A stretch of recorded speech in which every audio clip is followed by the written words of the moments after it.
in society just cause they went to they agree house. with Yes, they agree with That's definitely okay. Yes. Keynan, as we proceed with this conversation, there's usually criticism that's fronted towards Northeastern leaders in general, and we've definitely seen the impetus of development by the Kenya Kwanza administration, the Modogashe Road, just to name a few. But critics argue that some of these Northeastern leaders are shortchanging the electorate. Case in point, that conversation where governors who are elected in those regions mostly stay in Nairobi. Hawajui what exactly is happening on the ground. Speak to the development track record, because you're a politician who has been around for quite some time. How comes the development in Northeastern seems to be lagging behind? What exactly is the issue, even as we speak about promises vis-a-vis implementation? I think that's a good question. Let me take you back to part of the historical journey of the people of Northern Kenya. Immediately after independence, you are aware there were issues during the struggle for independence. Some of the British government left the Northern Kenya question hanging. I'm sure you're aware. And then there were issues related to security. And then in the process, the government then came up with a number of draconian legislation. You are aware. The District Contagious Act, the Indemnity Act, the screen, and many other things. The Sessional Paper number 10 of 1965. All these statutory documents were meant actually to demean and to punish the people of Northern Kenya for being not loyal in court. So that has been institutionalized at every level of government. So meaning, and people were punished, they were denied development, they were denied access to the civil rights related issues. They were literally, every member of that community actually was considered as an alien within the mindset of those who are in government then. So what happened? They were denied development. Literally, we never had roads. The education sector was completely neglected. Security crisis actually was created, sometimes manufactured by the state, just to allow the state to do certain things. All this now contributed to a culture of hopelessness, a culture where every resident of that particular area felt that they were second-class citizen. These things were addressed later on slightly by Mzee Moi, immediately after the 1982 coup. And things have been improving. But what William Ruto has done is unprecedented. And I'll tell you this. I've served as a member of parliament under Moi. I've served as a member of parliament under Kibaki. I'm as a member of parliament under Uhuru. And right now as a member of parliament under... What President William Ruto has done is unprecedented. And I'll tell you this. We have had an educational crisis for the last 60 years. That is no more. Just by a policy change, by a policy pronouncement by the president. Immediately he came in. And it was part of his manifesto. And today, in the next 1 year, we have surplus teachers. We have so many teachers training college. In Mandera, in Wajir, we have Elders Teachers Training College, we have Tarbaj Teachers Training College, we have Mandera Teachers Training College, we have Gareja Teachers College. Meaning, therefore, that those students, eligible students, who wanted to train as teachers, and now have been given an opportunity to train, and now they are qualified. They will not only serve in Northern Kenya, they will serve in other parts of the Republic of Kenya. In the past, we were used as a Piro center.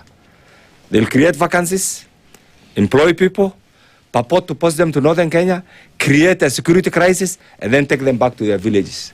That policy is no more. So educational issue, the educational crisis is no more. In terms of infrastructure, if you look at Sessional Paper number 10 of 1965, it says development should only be limited to those areas that are considered to be productive. So that excluded the whole of Northern Kenya.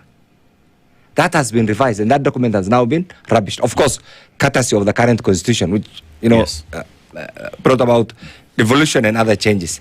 But the president has made deliberate policies to say, look, development should be for every region. That's why right now you see this road, 700 and something kilometers, from Isiolo, Modogash, Habaswein, Wajir, Kutulo, Elwak, Ramo, Mandera, is now being tarmacked. It required a courageous decision, and that's what he has done. The extension of the national grid. Kenya used to end in Mwingi, The national grid used to end in Mwingi. Now it has reached Garissa. Now it's moving on to Madogash. It's moving to Wajir. That's the second major development, actually, component the president has also initiated. For the first time in the history of Kenya, we'll be having our first Madaraka Day in Wajir. It's unprecedented. 1st June, the whole government will be in Wajir. I have never imagined that will happen in my lifetime. Inshallah, we'll wait to see that particular episode. Look at it generally now in terms of the public sector. The public sector used to be the preserve of 1 or 2 communities.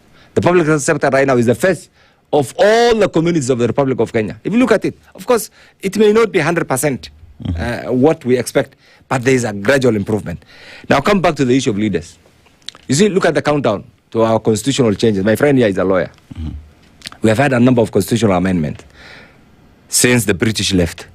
But for people of Northern Kenya, we say we got our independence in 2010 under the current constitution. At that particular time, there were 2 contending groups. The groups led by Mzee Raila wanted a pure parliamentary system. The other groups led by Mzee Kibaki wanted a pure presidential system. There emerged a third group who say, look, we want devolution. That is why we included devolution and equalization as part of our constitutional architecture. And today, the kind of resources that go to the counties actually is meant actually to bring about equity, transparency, and fairness actually in resource allocation. That has been achieved. Now, on the issue of the leaders, there are 2 things. Accountability is a must for every leader. Yes. And therefore, it's incumbent upon those critical constitutional institutions, like the Office of the Auditor General, the Office of the Controller of Budget, Parliament, and luckily, look at the structure. The framers of our current constitution actually were so generous to give us different competing but complementing institutions. That's why in our mindset we say we have 3 arms of government. In my mind, we don't have 3 arms of government. We have 3 traditional arms of government and a number of other emerging arms of government, like yourselves. The members of the 4th estate are 1 critical emerging arms of government, because you can't rubbish your role today. You must inform, you must gather news. So what we are mixing is accountability and poor leadership. Accountability is a must. These critical institutions must hold all of us in public office to account. If you are governor, you must be held to account. If you are CS, you must be held to account. If you are an MP, you must be held to account. That is why you have elected to be a state officer. You have elected to be a public officer. So accountability doesn't take away your role simply because you come from a particular community or particular party. The narrative being created right now, that these Northern Kenya, they don't, no, it's not true. That's the narrative. The same narrative that they're using actually to abuse the president is the same narrative now they're using to abuse the people, the leadership of Northern Kenya. And I want to challenge those with that mindset, colonial mindset. The Northern Kenya of yesterday is not the Northern Kenya of today. Things have changed. Things have changed. I remember a few years ago, some 40 years ago or 39 years ago, when I first come to the city here, you could hardly see somebody from my ethnic group. But today, simply because there are opportunities that enables every Kenyan. Just like we used to say America is the land of opportunities, Kenya is the land of opportunities. Allow me to operate within the law to create a niche, a socio-economic, political niche that resonates very well with the national well-being of the Republic of Kenya, that does not hurt my neighbor, that does not offend my Kenyan colleague, but allows me a space to grow. That is the culture that we want, not these tribal-driven head campaigns. So for now, 2 things. Yes. To my colleagues from Northern Kenya, accountability is a must. We must be prepared to be held accountable. We must be prepared to use the resources allocated at different levels, prudently, efficiently, and for the good of the people that we represent. But finally, people say they're staying in Nairobi. Nairobi is the capital center, is the administrative capital. Everybody here. I'm sure my friend here, ethnically, he comes from Nyanza. I also stay in Nairobi. Yes, ethnically, he comes from somewhere in Nyanza. Yes. But here is his second home. Okay. I come from Northern Kenya. This is my second home. This is my workstation. Yes.